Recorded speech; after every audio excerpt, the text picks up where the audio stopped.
Join the Thinking in English Conversation Club right now. For just $2 a week, you can join with other English learners, practice speaking, have conversations, enjoy yourself, and use new vocabulary. We run conversation clubs every Tuesday and Thursday at 12 p.m, 6 p.m, and 9 p.m. UK time. So there's no excuse. You can join, and you should join right now. Join the Thinking in English Conversation Club, link in the description. Hello, I'm Tom Wilkinson, and welcome to the Thinking in English podcast, a podcast for intermediate to advanced level English learners. Last weekend, the United Nations finally reached an agreement to protect the oceans after decades of negotiations. Today, I want to talk about the UN Treaty on the High Seas, while also introducing you all to some new vocabulary. You can find the full transcript of today's episode over on the Thinking in English blog. The link is in the description. Check out my YouTube channel and Instagram page for more excellent content. Leave a like, rating, and review if you enjoy Thinking in English. Join my conversation club to improve your English. And here is today's vocabulary list. As always, the written list is available in the description of the podcast and also on my blog, thinkinginenglish.blog. Treaty. Treaty. A written agreement between two or more countries, formally approved and signed by their leaders. As in, the two countries have never signed a peace treaty. To safeguard. To safeguard. To protect something from harm. For example, the court is supposed to safeguard our right to free speech and a free press. Marine. Marine. Related to the sea.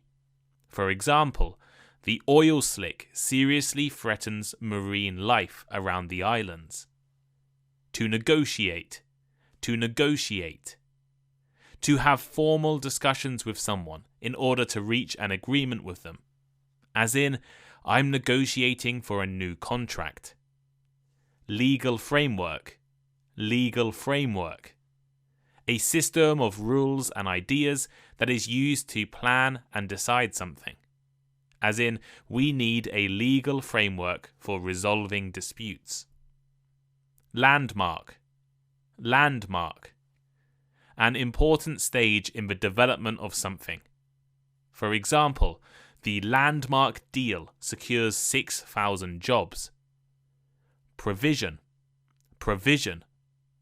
A statement within an agreement or a law that a particular thing must happen or be done, especially before another can happen or be done. For instance, we have inserted certain provisions into the treaty to safeguard foreign workers. To reach. To reach.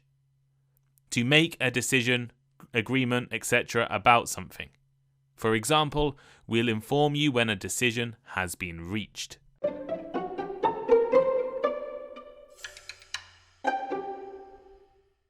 Over a decade ago, the United Nations began negotiating a landmark international treaty to protect our oceans. After years of arguments and disagreements over things like fishing rights and the environment, an agreement was finally reached on Saturday, 4th of March. The UN High Seas Treaty is an historic agreement.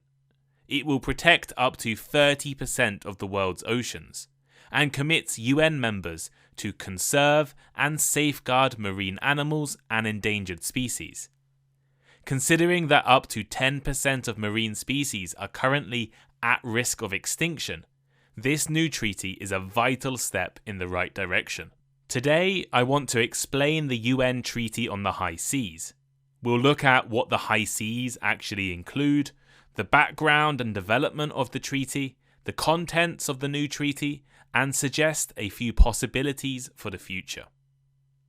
The last time the world negotiated an international agreement on protecting the ocean was over 40 years ago. In 1982, countries agreed on the United Nations Convention on the Law of the Sea. The United Nations Convention on the Law of the Sea, or UNCLOS, is an international treaty that sets out the legal framework for the use and protection of the world's oceans and their resources. It was first adopted in 1982 and has been ratified or agreed by 168 countries. The convention establishes rules for the use of maritime spaces, including territorial waters, exclusive economic zones, and the high seas. It also outlines rights and responsibilities related to fishing, shipping, and marine scientific research, as well as provisions for the protection and preservation of the marine environment. UNCLOS was widely considered a landmark achievement in international law, as it helped to resolve long-standing disputes and promote cooperation between nations. However, some controversies and challenges remained, particularly around the issues including exploitation of deep-sea minerals and the protection of vulnerable marine ecosystems. The high seas, in the context of the UN Treaty on the High Seas, refers to the part of the oceans that is beyond the control of any individual country. This area, also known as international waters, extends beyond the 12 nautical mile limit of a country's territorial waters. The high seas are an important area for activities such as shipping, fishing, and scientific research, and they are also crucial for the overall health of the planet. The UN Treaty on the High Seas will aim to provide a legal framework for the use and protection of this area, as well as addressing emerging issues related to the high seas, such as conservation and deep-sea mining. Although UNCLOS was a significant treaty, there were a number of serious limitations and problems with the agreement. It was not ratified by every country, including powerful and important nations like the USA. Some of the provisions of the treaty were unclear and uncertain. For example, those related to deep-sea mining and the protection of marine wildlife in the high seas were undeveloped and untested. And the provisions that do aim to protect marine life were widely seen as ineffective and not suitable to address the urgent threats facing the oceans, such as overfishing, pollution, and climate change. The high seas, as they are not controlled by any individual country, have been particularly difficult to discuss and negotiate. They are international waters, meaning that all countries can use the high seas to catch fish, research, and ship goods. However, out of the entire high seas, only 1% are currently protected. The vast majority of the ocean is unprotected and vulnerable. Oceans are a vital part of our world. The ecosystems in oceans produce up to half of Earth's oxygen and absorb large amounts of carbon dioxide. In a recent survey by the International Union for the Conservation of Nature, 10% of marine species were found at risk of extinction. The biggest risks to the ocean are pollution, overfishing, and climate change. For example, last August, the gentle sea animal called the dugong was declared extinct in China due to overfishing and shipping accidents. Other animals, including sharks, whales, and shellfish, are at severe risk. The increasing emissions of carbon dioxide are commonly known to contribute to climate change and global warming, but it is also causing the ocean to become more acidic. More acidic oceans are at risk to many species. And at the same time, climate change is causing rising temperatures and natural disasters like cyclones, which kill millions of animals every year. It is against this backdrop that the need for a new and clearer treaty became apparent. After close to 2 decades of discussions and negotiations, UN member states finally reached an agreement to protect the high seas and oceans. Negotiations had stalled for years as countries argued over fishing rights, finances, and sharing ocean resources. However, after 38 hours of talks in New York, an agreement was finally reached. So, what is actually in the High Seas Treaty? The major agreement in the treaty is to protect 30% of all international waters. 30% of all the international waters in the world will become Marine Protected Areas, or MPAs, by 2030. That is a massive increase from the current 1% of protected ocean. What exactly is a marine protected area? Well, this is one of the potential problems with the new treaty. While it has been agreed that 30% of the oceans will become protected areas, it has not actually been decided what protected means. Some countries want it completely protected, so no activities can be conducted there, while others want sustainable use to be allowed. The exact extent of protection will be decided later, but in any case, there will be significant restrictions on deep-sea mining, shipping, and fishing allowances in those areas. There are also other measures in the treaty. Environmental assessments will be required for any deep-sea activities, and there are provisions for sharing the genetic resources of the ocean. These resources can be used in drug production and industry. A Conference of Parties, or COP, will be established specifically for the ocean and high seas, just like the one for climate change at the moment. Reaching an agreement about the oceans was a major achievement, but there are some potential issues. The requirements for environmental assessments, for example, do not apply to organizations already regulating mining, fishing, and shipping. How to fairly share genetic resources, marine genetic resources, was one of the major disagreements stopping the signing of any treaty for years. These resources, which come from the genetic material of ocean seaweeds, bacteria, corals, sponges, and other life, are highly valuable. The problem is, we don't know what will be discovered in the future. Agreeing on how to share undiscovered and potential resources has been a struggle. And as I already mentioned, the procedure and definitions of marine protected areas is still unresolved. While a treaty has been agreed, it does not mean it is legally and officially implemented. The treaty will first need to be formally adopted by the UN, and it then only becomes official once enough countries have signed it and enforce it. Some countries, including Russia, have already expressed reservations, while the USA rarely signs any international treaties. While the High Seas Treaty is a landmark agreement, there is still a long way to go to ensure our oceans will be protected.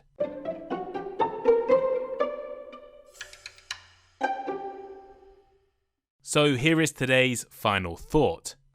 I think UN members agreeing to protect our oceans is a great step in the right direction.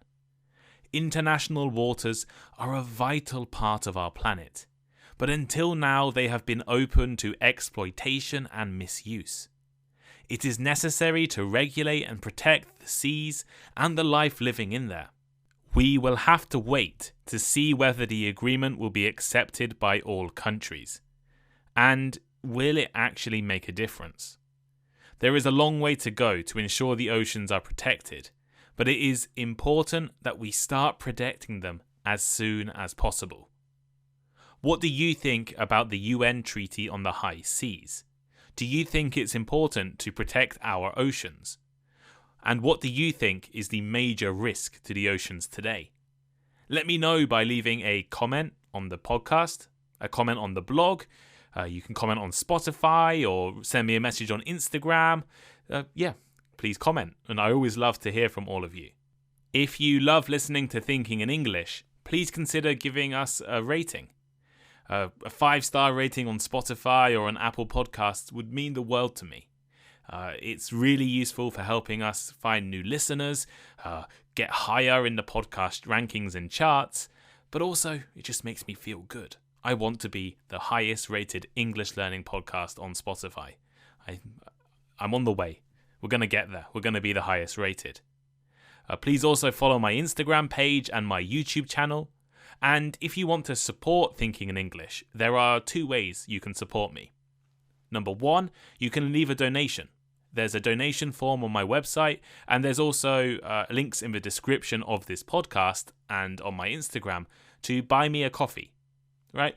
Buying me a coffee or leaving a one-time donation, or a recurring donation if you wanted, is an amazing way to support me, to help me continue writing new podcasts. Last year, I moved away from Japan. I left my scholarship and the work I was doing to work on Thinking in English full time. So now I rely on finding some sponsors to help me live, but also on you guys, subscribing and donating to me. And the second way, the way that's best for you, is to join my Patreon, join my conversation clubs, listen to my bonus episodes. By doing this, you will improve your English. You'll get to talk to Thinking in English members from around the world. We have events going on all the time. So this week, this episode will be released on Wednesday. Well, already this week, we had a free discussion on Monday about study habits. We had 3 conversation clubs on Tuesday.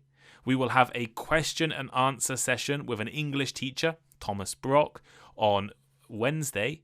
We will have 3 more conversation clubs on Thursday, and probably a study group on Friday and 2 study groups on Saturday. Right? And all of that you get for just $10 a month or $2 a week. Does it sound too good to be true? Well, yeah, but that's because I'm not very good at pricing things. I don't like charging people lots of money, which is a problem because I'm trying to turn this into a business, but I want to help you guys, and I want to give you as much resources as possible to study. So with your $10 a month, you'll also get to listen to bonus episodes, bonus videos that I make. I do a weekly extra blog on Patreon. This week I wrote about a trip to Mount Fuji I did last year. And you get to join our Discord server where we have chat rooms about everything. That $10 a month, as long as you use it correctly, as long as you join our Discord server once you've paid, as long as you join the conversation clubs, it's one of the best investments you will make to improving your English. So if you're ready to stop procrastinating and start improving, please consider joining. And like I said, you'll be supporting me. The more Patreon subscribers I have, the more events I can do, and the less stress I will have in my life. Because the last few months have been quite stressful, running Thinking in English without any other job. So it's been stressful.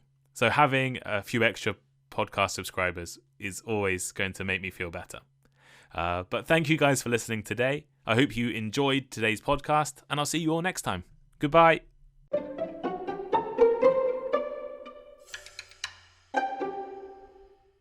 Do you want affordable English classes with a qualified and professional English teacher? Well, you're in luck. Thinking in English now offers English classes. We have classes for intermediate, upper intermediate, and advanced level students which focus on developing your English quickly and effectively. Classes focus on key English skills, and the best part is you'll be studying with a small group of Thinking in English listeners. The price is just $10 a class with big discounts for Thinking in English members.